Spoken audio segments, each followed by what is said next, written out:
Leemos así en el capítulo 6 del Evangelio de Mateo, verso del 9 hasta el 15. Dice así las Escrituras: Vosotros, pues, oraréis así: Padre nuestro que estás en los cielos, santificado sea tu nombre, venga tu reino, hágase tu voluntad como en el cielo, así también en la tierra. El pan nuestro de cada día, dánoslo hoy, y perdónanos nuestras deudas, como también nosotros perdonamos a nuestros deudores. Y no nos metas en tentación, mas líbranos del mal, porque tuyo es el reino, y el poder, y la gloria por todos los siglos. Amén. Porque si perdonáis a los hombres sus ofensas, os perdonará también a vosotros vuestro Padre Celestial. Mas si no perdonáis a los hombres sus ofensas, tampoco vuestro Padre os perdonará vuestras ofensas. Oremos. Padre nuestro que estás en el cielo, santificado sea tu nombre. Padre, nos acercamos a ti a través de los medios provistos por Jesús tu Hijo, en ese sacrificio de redención por medio del cual, Señor, ahora somos llamados hijos tuyos y tenemos entrada ante ti, Señor. Padre, rogamos tu bendición en este momento en el cual abrimos tu palabra para exponerla, que sea tu voz la que se escuche y que tu iglesia sea edificada, Señor, en esta hora. Padre, rogamos para que nos puedas proveer de sabiduría y entendimiento. Permíteme a mí, Señor, exponer tu palabra de una manera fiel y digna. Y dale, Señor, también sabiduría a tu iglesia para que escuche tu palabra, Señor, la apliques a su vida. También, Señor, puedan compartirlas con otros. Pedimos la presencia de tu Espíritu Santo, Señor, que tú has prometido a tus hijos, para que nos guíe y nos transforme, Señor, en este momento en que escuchamos tu palabra. Te pedimos estas cosas en Cristo Jesús, tu Hijo. Amén. ¿Pueden tomar asiento, hermanos? Y continuamos con esta serie de sermones sobre la oración del Señor. El día de hoy estaremos exponiendo lo que es la quinta petición: perdona nuestras deudas. Es el título del sermón del día de hoy, que está dividido en tres partes. La primera va a hablar acerca de aquella deuda que tenemos con Dios. La segunda parte tratará sobre la terrible condición que se nos suscribe en esta petición, porque al pedir perdona nuestras deudas, notamos que inmediatamente hay una condición, como también nosotros perdonamos a nuestros deudores. Y en la tercera parte estaremos viendo la relación entre la cuarta petición, danos el pan de cada día, y esta quinta petición, perdonas nuestras deudas. Y si usted recuerda, el domingo pasado expusimos esta cuarta petición, el pan nuestro de cada día, dánoslo hoy.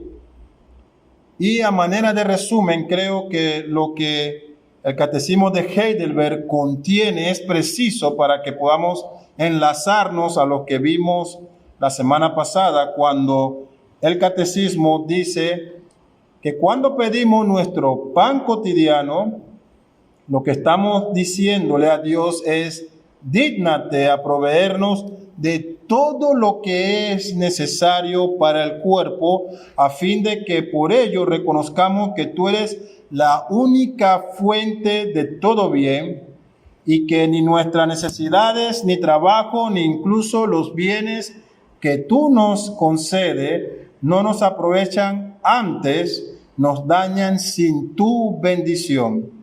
Por tanto, concédenos que apartemos nuestra confianza de todas las criaturas para ponerla solo en ti. Y va muy de la mano con lo que hemos definido como oración a lo largo de estos sermones.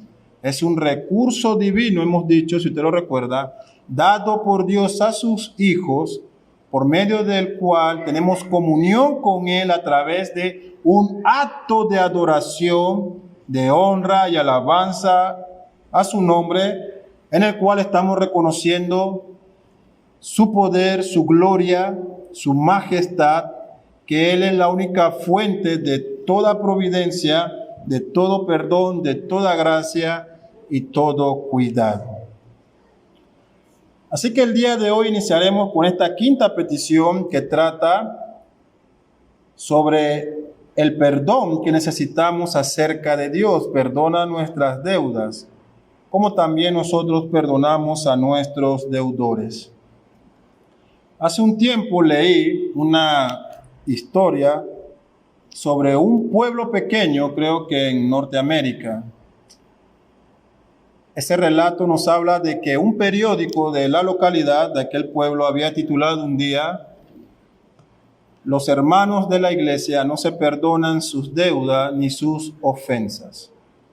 Y el artículo publicado tenía que ver con un acontecimiento reciente en aquella locación de un par de miles de habitantes, en el cual dos iglesias cristianas, o las dos únicas iglesias de aquel pueblo, habían entrado en cierto conflicto. Antes de ese conflicto, ambas iglesias habían acordado trabajar en conjunto para la Semana Santa que estaba próxima, por lo cual ambas congregaciones se sumaron en actividades evangelísticas para alcanzar a las personas del pueblo, y tenían una serie de sermones que iban a estar basadas en la oración del Señor. El conflicto surge cuando ambas partes no pudieron ponerse de acuerdo en que la quinta petición o trataba del perdón de nuestras deudas o el de nuestras ofensas. Un debate que ninguna de ambas partes quiso ceder y que terminó con la división, por decirlo así, o el conflicto entre ambas iglesias, de tal modo que aquel periodista tituló que las iglesias no estaban dispuestas a perdonarse ni sus deudas ni sus ofensas.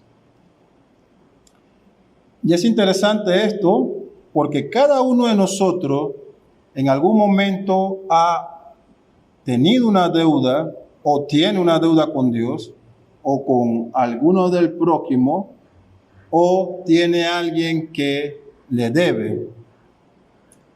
Pero antes de entrar a esto, vamos a ver nuestro primer punto, la deuda con Dios. Perdónanos nuestra deuda. Inmediatamente al entrar en esta petición notamos algo, que nuestro saldo es negativo en términos contables. Debemos a Dios. Perdona nuestras deudas. Y esta petición ha tenido algunas objeciones. Muchas personas consideran que esta quinta petición no debería formar parte de las oraciones diarias de los creyentes, pues ellos dicen que Dios ya ha perdonado toda deuda, toda transgresión, todo pecado a través de la obra redentora de Cristo, por lo cual consideran, quienes objetan, que se hace innecesario el pedir diariamente que Dios perdone nuestras deudas. Pero debemos decir que es verdad. Ciertamente las Escrituras muestran que Dios ha perdonado todos nuestros pecados. Pero también las Escrituras nos dice una terrible realidad, hermanos, que cada uno de ustedes y yo pecamos diariamente. Aún el apóstol Juan en su carta hablando dice, el que confiesa que no tiene pecado es mentiroso, porque todos pecan, haciendo un parafraseo de sus escritos en su primera carta. Así que para quienes objetan, tenemos este conflicto de que las Escrituras nos muestra que cada día pecamos, cada día necesitamos ir a Dios en arrepentimiento, cada día estamos fallándole a Él y a nuestros prójimos. ¿Dónde queda entonces esta santificación? si es que no debiéramos de arrepentirnos, como afirman quienes objetan a esta petición.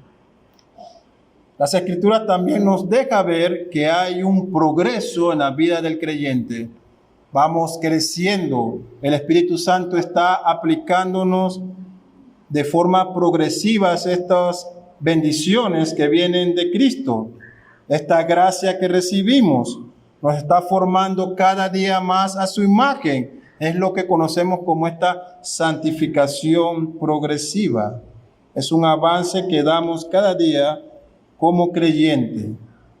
Por consiguiente, la condición, hermanos, de la vida de todo cristiano es y será y debe ser una vida diaria de arrepentimiento y dolor por nuestros pecados. Una vida que cada día busque y suplique y clame misericordia, gracia y redención a Dios.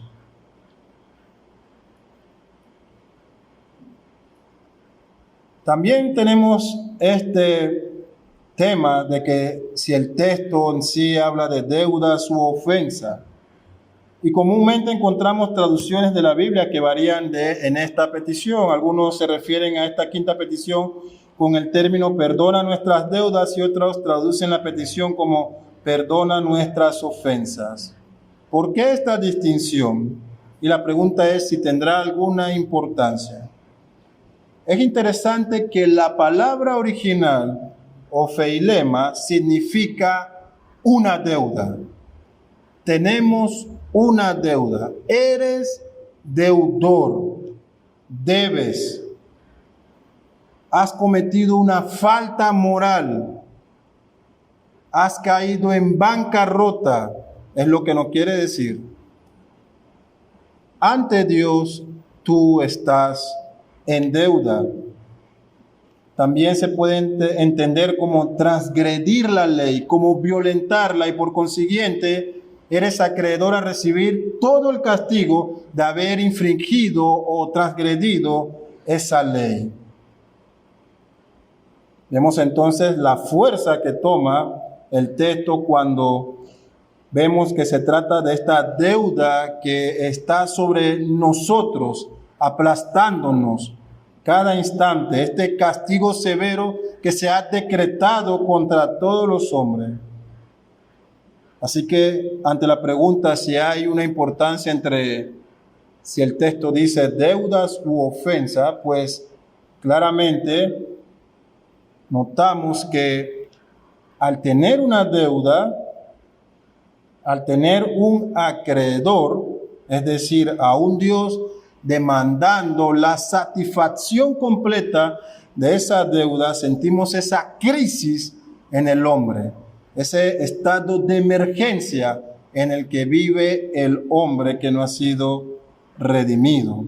También notamos que el Nuevo Testamento se refiere al pecado como una deuda del hombre contra Dios, pues el pecado definido en forma sencilla es todo aquello que transgrede la ley de Dios, todo aquello que se opone o viola lo que Dios ha demandado. Así que hemos visto que tenemos una deuda. La pregunta es, ¿cuál es la magnitud de esa deuda? Si usted ha gestionado en algún momento algún crédito bancario o préstamo de cualquier tipo, notará que el oficial que la atiende tiene el interés de saber algo. Él quiere saber cómo es sus hábitos económicos, cuánto percibe mensualmente, cuánto gasta. Él quiere ver todos tus ingresos legales, registrados, reportados, de los cuales tú has pagado impuestos, para determinar entonces el porcentaje a otorgarte en un préstamo. Tú tienes la capacidad, dice el oficial, de endeudarte hasta este monto. Más de eso no puedes porque no calificas para poder garantizar que pagarás. ¿Cuál es entonces la magnitud de nuestra deuda ante Dios que nos hace deudores, que tenemos que orar, perdona nuestras deudas. También es común en nuestro tiempo que las personas digan, todos tenemos el derecho a equivocarnos una vez. Todos tenemos el derecho a un error. Es común. Pero es importante que tengamos claro que ante Dios y ante sus leyes no hay comodines. No hay bonos para el hombre. Adán cometió un pecado y fue destituido. No hubo mira Adán, sé que eres nuevo, te creé adulto y estás experimentando y bueno, vamos a hacer borrón y cuenta nueva y otra vez empezamos todo lo que te expliqué. No hubo eso. Las escrituras son claras al decirnos que ante la falta de Adán hubo la aplicación de una sentencia. Hay quienes aún se atreven a preguntarse por qué Dios ha sido tan severo con el hombre al prolongar el castigo tanto tiempo, cuando la pregunta real debería ser ¿por qué Él no abrió los cielos y descargó toda su ira en ese instante? Al contrario, vemos un Dios de gracia que extiende el tiempo para que el hombre se arrepienta mientras él está aplicando su sentencia. ¿Cuál es entonces la magnitud de nuestra deuda? Hemos dicho que es una deuda moral. Debemos decir que al ser una deuda moral, Dios tiene el derecho de aceptar o no el pago de esta, por lo cual el acto de Dios en la redención, el acto de proveer Él mismo el pago que satisface sus demandas y también proveer el sacrificio a Cristo, nos deja ver lo imposible que era para el hombre y para cada uno de nosotros poder cancelar nuestra deuda ante Dios. Nuestra deuda, por consiguiente, hermanos, es imposible de pagar. Imposible. Ni esta vida, ni 1000 eternidades de vida alcanzaría para que usted y yo pagáramos lo que le debemos a Dios. ¿Y por qué es una deuda imposible de pagar por nosotros? R.C. Sproul en su libro La oración del Señor, él responde a esta pregunta, él dice, Dios nos ha mandado a ser santos como Él es santo, a ser perfecto como Él es perfecto. Con cada pecado, con una pequeña transgresión, nos quedamos desesperadamente cortos ante sus estándares, colocándonos en una posición de endeudamiento de la cual jamás ningún hombre podrá escapar. Cada día que usted peca, lo aleja, por decirlo así, de cancelar esta deuda. Pero damos gracias a Dios de que los hijos de Él, los que han sido redimidos, tienen esta oportunidad de acercarse y decir, Padre que estás en los cielos, perdona mis deudas, perdona nuestra deuda. Así que notamos que la deuda de nuestro pecado comprende este crimen contra las leyes de Dios. Es una violencia contra sus estatutos. Esto establece inmediatamente dos condiciones entre el que debe y el que ha dado vida. Entre Dios y el hombre, al deberle, al cometer transgresión contra él, el hombre ha entrado en este estado de enemistad contra Dios. Porque no es que él deba y quiera pagar, sino que él no quiere pagar, el hombre, sino que se rebela constantemente contra Dios.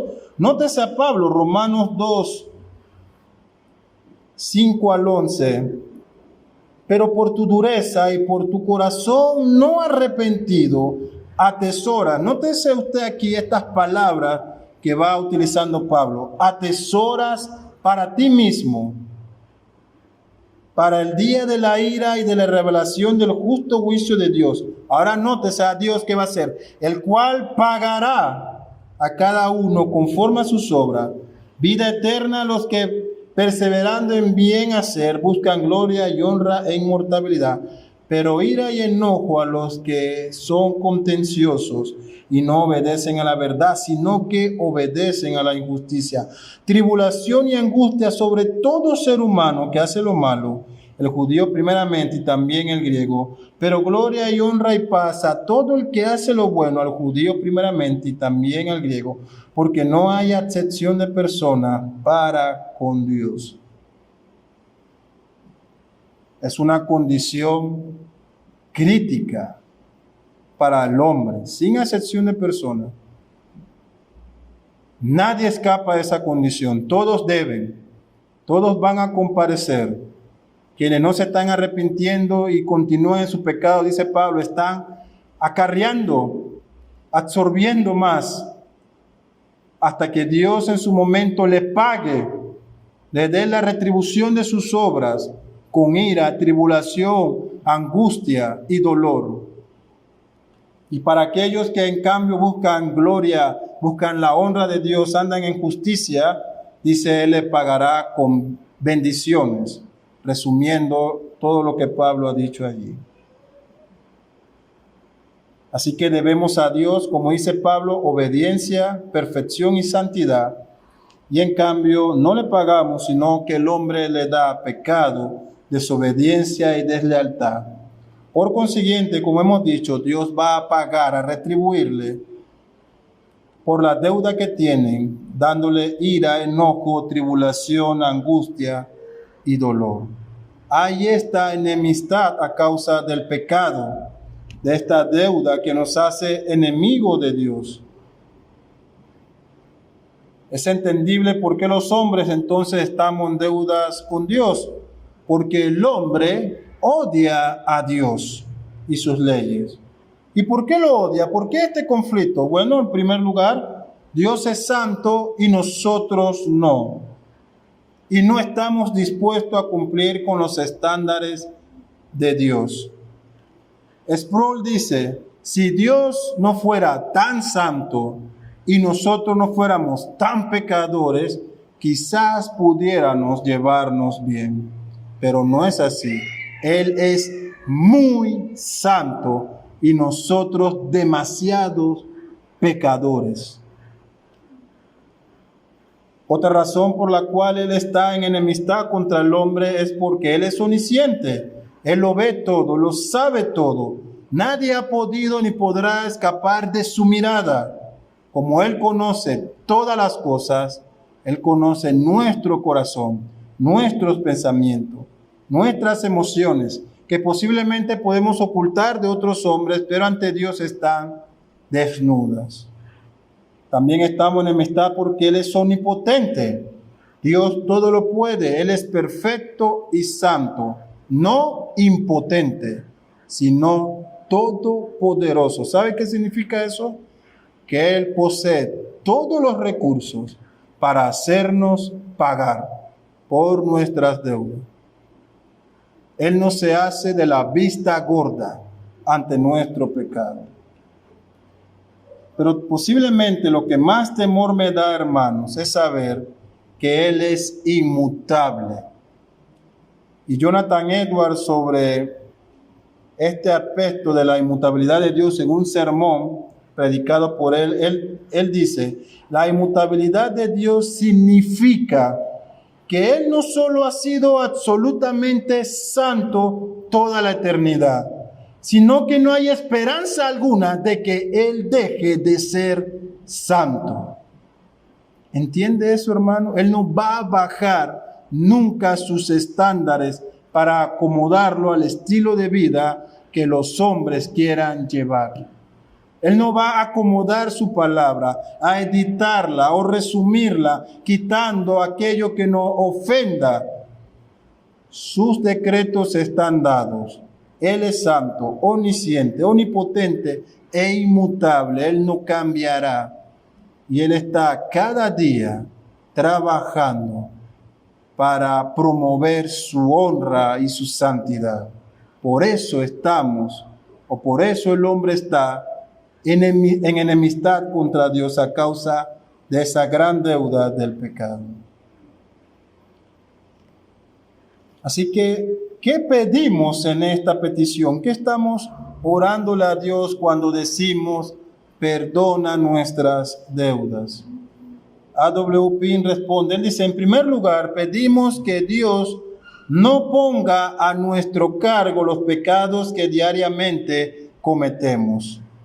En segundo lugar, pedimos que Dios acepte la satisfacción de Cristo por nuestro pecado, porque es imposible que nosotros paguemos. Y que nos mire con justicia, sí, con la justicia de Cristo en nosotros. En tercer lugar, estamos suplicándole a Dios para que Él continúe perdonándonos. De la misma manera en que oramos por el pan cotidiano, para nuestra necesidad física, te pedimos que nos des pan para hoy, para mañana.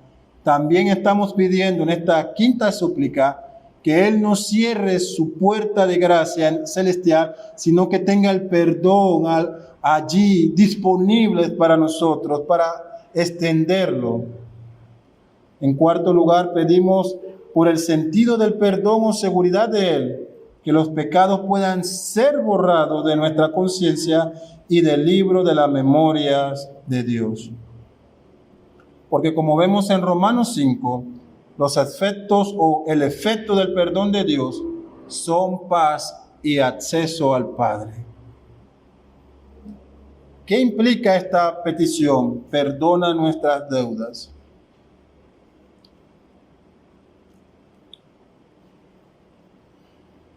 Implica que cuando oramos a Dios por el perdón de nuestras deudas y al Dios concedernos el perdón, Él nos está diciendo que Él ya no va a usar más esa deuda en contra nuestra. No se trata de que, Él se olvida y ya. Él lo envía al fondo del mar. No, sino que cuando Él perdona, ya esa deuda, esa falta, esa transgresión cometida por nosotros, Él nos la traerá a memoria para usarla en nuestra contra. Él la ha olvidado. Eso es lo que implica cuando oramos, perdona nuestra deuda. Pero el hombre, el creyente aún, se encuentra con esta situación. Y usted lo ha escuchado tal vez. Yo perdono, pero no olvido. Yo perdoné, pero no olvidé. Cuán contrario al carácter de Dios, que al perdonar todas nuestras muchas faltas, ¿fui enfático en que son muchas? Él no la llamará en contra nuestra futuro. Por eso nótese cómo se amarra esta condición que precede la petición. Perdona nuestras deudas, como también nosotros perdonamos a nuestros deudores. Qué terrible condición, ¿no? Al pedir a Dios perdón, nos estamos nosotros poniendo por garantía de que de la misma manera en que tenemos fe en que recibiremos de Él este perdón y que Él no se va a acordar más de nuestras transgresiones, de esa misma manera yo pongo como garantía que brotará perdón de mí a aquellos que me han causado o quienes me deben. Y es interesante que aún en los tiempos de Cristo, los propios discípulos tenían este tipo de situación. En Mateo 18 ellos están con Jesús allí, versos 21 al 22, y surge esta pregunta, una pregunta tal vez natural: ¿cuántas veces y cómo debo perdonar a quienes me ofenden? Y es interesante lo que Cristo dice. Él dice: ¿cuántas veces perdonaré a mi hermano que peque contra mí? Versos 21-22 de Mateo 18. Jesús dice: ¿hasta 7? Le preguntan los discípulos. ¿Serán 7 veces el número perfecto? Jesús le dijo, no, no te digo hasta 7, sino aún hasta 70 veces 7. Ahora bien, es posible que usted saque su calculadora en el teléfono o mentalmente y haga números. Pero no se trata de cuantificar las veces que estamos dando perdón a quienes nos ofenden o quienes nos deben. No se trata de llevar esta cuenta y decir, hey, 489, te queda una. Piénsalo bien, no se trata de eso, hermanos. No es ni siquiera el sentido ni el propósito, sino el de tener una disposición a perdonar a pesar de que las faltas o deudas sean recurrentes. ¿Sí? Una disposición a perdonar. Otra ilustración, Mateo 18, ahí mismo, versos 23 al 35. Siguiendo la secuencia sobre este tema, ahora nuestro Señor trae esta ilustración de dos hombres o del siervo deudor. Dice el verso 23, por lo cual el reino de los cielos es semejante a un rey que quiso hacer cuentas con su siervo, y comenzando a hacer cuentas le fue presentado uno que le debía 10,000 talentos. A este, como no pudo pagar, ordenó su señor venderle y a su mujer e hijos, y todo lo que tenía para que se le pagase la deuda. Entonces aquel siervo postrado le suplicaba diciendo, Señor, ten paciencia conmigo, y yo te lo pagaré todo. El señor de aquel siervo, movido a misericordia, le soltó y le perdonó la deuda. Pero saliendo aquel siervo halló a uno de sus consiervos que le debía 100 denarios, y haciendo de él le ahogaba diciendo, págame lo que me debes. Entonces su consiervo, postrándose a sus pies, le rogaba diciendo, ten paciencia conmigo y yo te lo pagaré.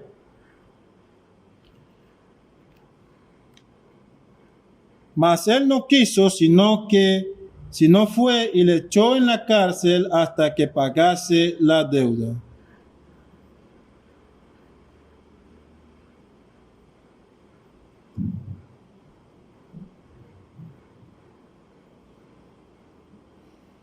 Viendo sus consiervos lo que pasaba, se entristecieron mucho y fueron y refirieron a su señor todo lo que había pasado.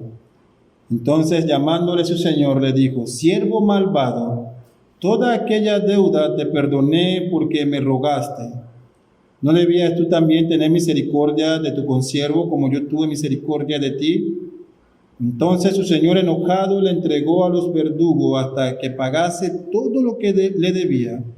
Así también mi Padre Celestial hará con vosotros, si no perdonáis de todo corazón cada uno a sus hermanos sus ofensas.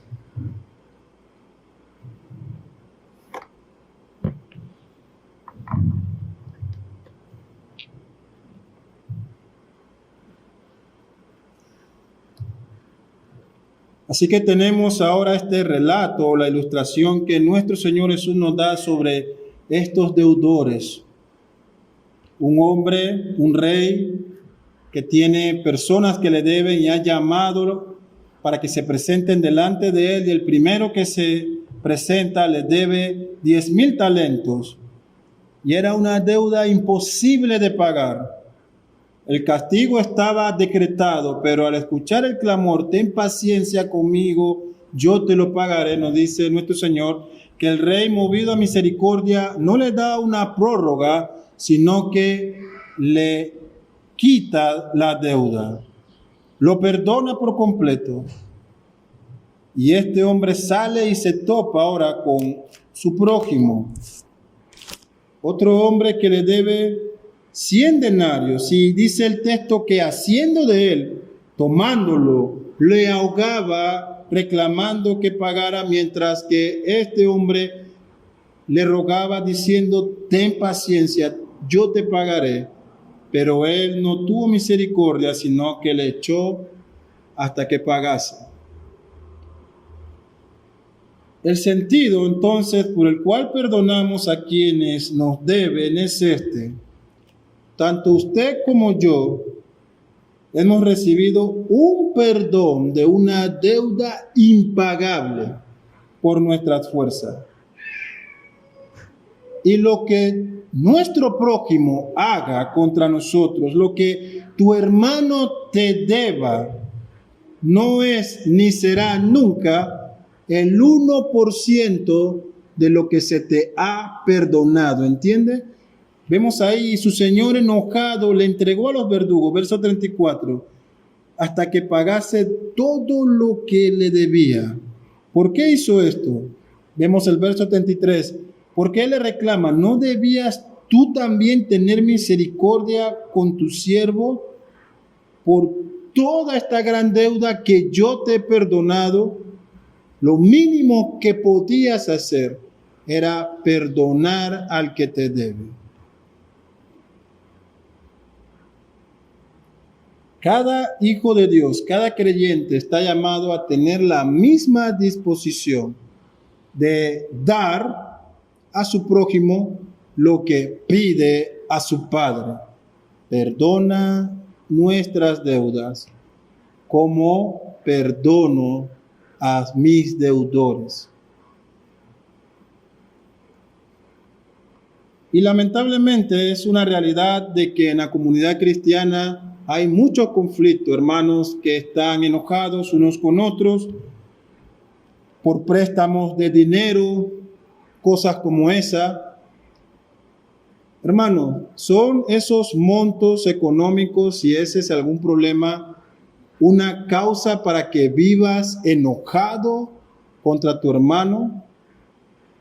Antes de enojarte o de asir de él y ahogarle para que te pague, debes preguntarte cuánto se te ha perdonado a ti. ¿Cuánto has recibido como favor de parte de Dios? ¿Cuánto Él te ha dado? ¿Cuánto Él se ha olvidado de tus pecados? Hace un par de semanas, cuando teníamos el conversatorio aquí el viernes sobre el matrimonio, divorcio y el nuevo casamiento, realmente la pregunta antes de hablar de todo eso es, ¿cuánto vamos a perdonar? ¿Cuántos pueden levantar la mano y decir, yo nunca he pecado contra mi cónyuge, ni con el pensamiento? ¿Cuántos pueden?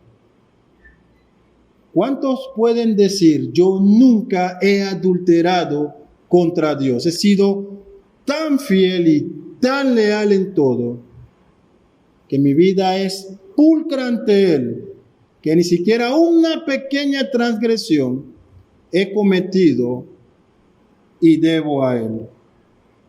Todos estamos, por así decirlo, cargados de deudas por nuestro pecado. El sentido de perdonar es que así como hemos recibido, debemos dar el perdón. ¿Quiere un consejo para no tener problema cuando presta dinero, hermano? No lo cobre. Si su hermano va ante usted con necesidad y usted tiene, dele. Si su hermano se compromete en pagar, no cobre. Espere a que él pague. Espere a que él se acerque. Espere y tenga paciencia de la misma manera en que Dios le espera y tiene paciencia. 7 razones por las cuales debo perdonar a mis deudores. Esto lo extraí de lo que comenta William Hendriksen en esta porción. Lo primero, Dios así lo ordena. No es una opción, no es una de varias posibilidades, es una orden. Perdonar es característico de los ciudadanos del reino celestial. La venganza no es de los hijos de Dios. Lo vimos en el capítulo 5.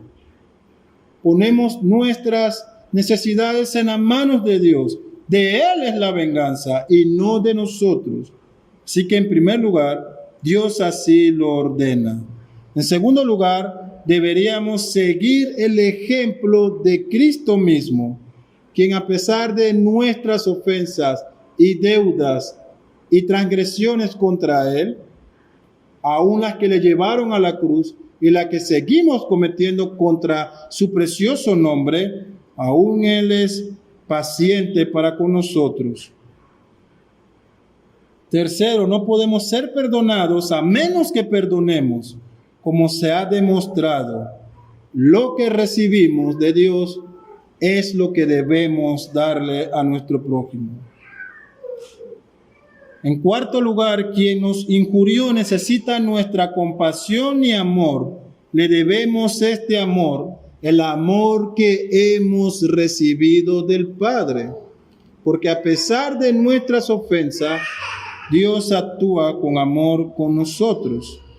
En quinto, guardar un rencor y planear una venganza no solo es malo, sino que es necio, porque nos priva de la fortaleza que necesitamos para crecer. Y si se lo resumo, eso no es práctica de un creyente, tener rencor y procurar la venganza. Es como actúan los incrédulos. Sexto, perdonar a los demás nos impartirá paz del corazón y de la mente, la paz que sobrepasa todo entendimiento, la paz que gobernará nuestro corazón para que cuando perdonemos a quienes nos ofenden, no tengamos dolor de lo que hemos perdonado. Y recuerda, hermano, perdonar es no traer al presente o el día de mañana en el futuro aquella ofensa cometida y ya perdonada. Y séptimo, así, solamente así, cuando perdonamos, Dios será glorificado. ¿Piensa usted que Dios se glorifica en su malestar con su hermano, en haberle quitado el habla o ignorarle? ¿Está siendo Dios glorificado allí? La respuesta obvia es que no. Solo hay a través del perdón el medio para que Él sea glorificado. Esta debiera ser nuestra meta. Así que el significado de esta condición, perdona nuestras deudas, como también perdonamos a nuestros deudores. En primer lugar, no significa que el perdón de Dios está condicionado a la forma en que nosotros perdonamos. No significa eso.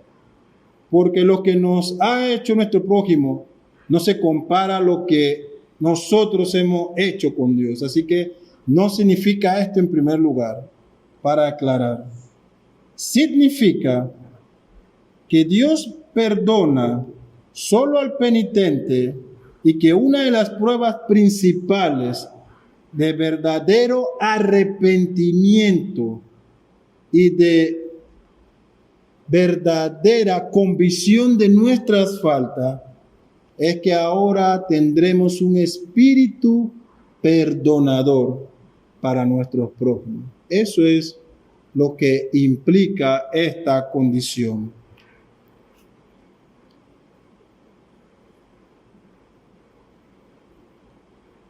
¿De qué manera entonces guarda relación esta quinta petición con la cuarta petición, danos el pan nuestro de cada día?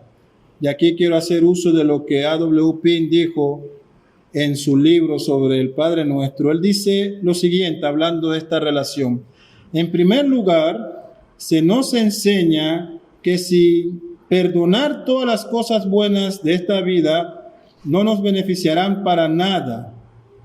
Y él usa esta ilustración interesante de un hombre que está preso y que recibe cada día el sustento en la cárcel de una o tal vez las 3 comidas. Pero ¿de qué le sirve a este preso sin arrepentimiento el engordarse a través del pan cotidiano? No es más, dice Pim, que un cordero engordado para el día del juicio. Así es para nosotros, si no queremos perdonar, el hecho de solo alimentarnos físicamente nos engordará para aquel momento en el que tengamos que dar cuenta ante Dios. Seremos un cordero para el juicio. En segundo lugar, nuestro Señor nos quiere informar que nuestros pecados son tantos y tan graves que no merecemos ni un bocado de comida por nuestra deuda, no la merecemos. Al igual que el pan que pedimos diariamente, nuestro pecado es diariamente. Este pecado debería inhabilitarnos para recibir la bendición de Dios, pero ¿Él qué? ¿Él qué hace? A pesar de tus deudas y las mías, Él muestra misericordia, proveyéndote el pan cotidiano.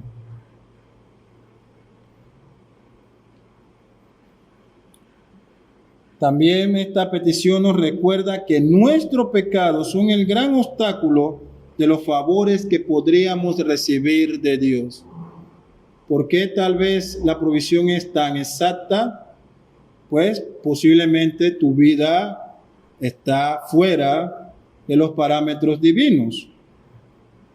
Y en cuarto lugar, Cristo nos quiere alentar a continuar en la fe con viento en popa. Si tenemos confianza en la providencia de Dios para nuestros cuerpos, si tenemos fe en que Él proveerá el pan cotidiano cada día, no deberíamos entonces desconfiar de que Él proveerá perdón para nuestras deudas, salvación para nuestras almas y poder para dominar la tentación y el pecado. Queremos entonces, hermanos, ir concluyendo sobre esta quinta petición, aplicándola de la siguiente manera: para aquellos que han confiado en Dios, que son hijos, se nos enseña a través de esta petición a llevar todas nuestras cargas, a tener una vida de constante arrepentimiento y dolor por nuestros pecados. En palabras de los puritanos, a mortificar el pecado, a luchar contra él, a matarlo en nuestras vidas, a cortar cualquier cosa que está proveyendo para que pequemos. ¿Qué está en tu vida proveyendo para que peques? ¿Malas compañías? Corta esas compañías. El internet, las redes sociales. Nadie se ha muerto por cerrar Instagram o Facebook. Lo peor que puede pasar es que caiga en una terrible depresión. Pero eso es mejor que irte al infierno.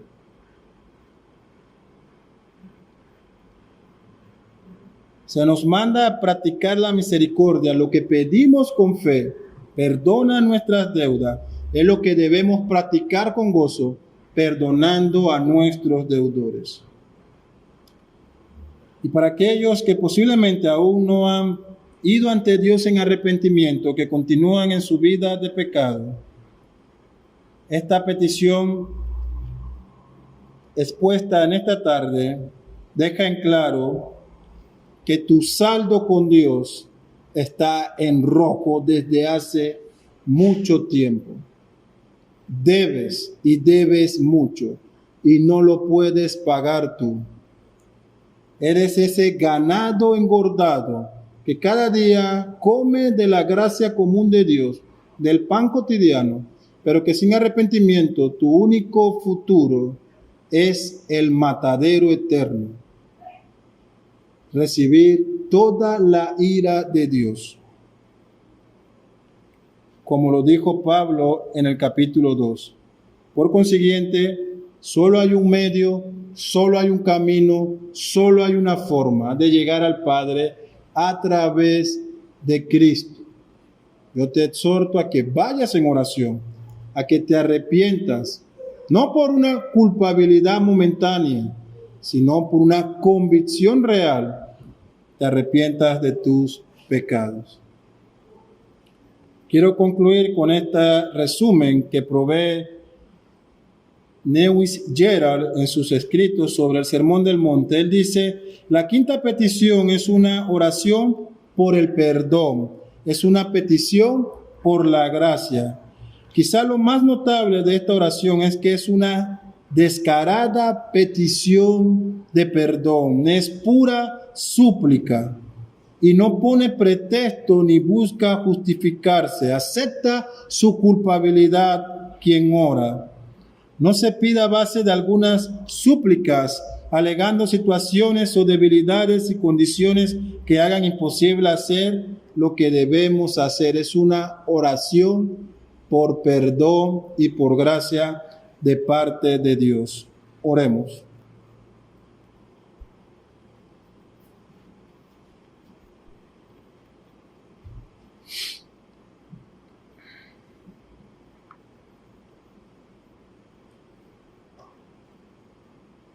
Te damos gracias, Padre, por la gran provisión de perdón que tenemos en ti, Señor. Ni siquiera era tu responsabilidad proveer a tu Hijo Jesús como nuestro sacrificio, Señor. Sin embargo, cada día que pasa, el hombre tiene que reconocer que tú eres un Dios lleno de gracia y de misericordia.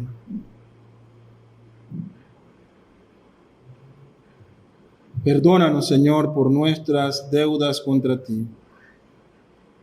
Y fortalécenos, Señor, para tener esta disposición siempre de también perdonar a todo aquel que nos deba, Señor, o que nos ofenda.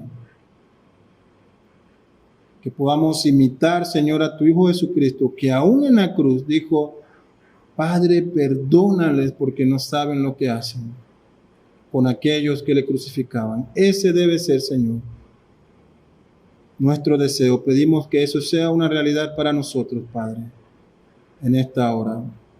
En Cristo Jesús, tu Hijo. Amén.